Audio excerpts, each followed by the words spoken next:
آقا این موتور مال شما، میخوام بخرمش. خب نه این موتور گازش که میدی خراب نیست؟ نه که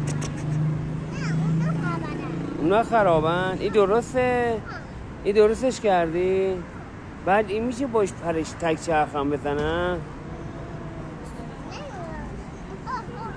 میشه؟ بعد دیگه قیمتش چنده؟ دو هست. این الان سالمه؟ همه چیش مرتبه، اصلا اذیت نمیکنه؟ تو باش تندم رفتی؟ میشه الان باش یه دور بزنی تند بری؟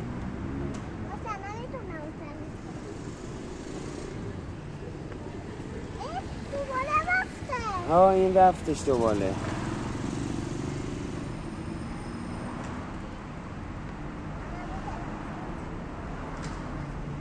میافتی حاجی این خطرناکه.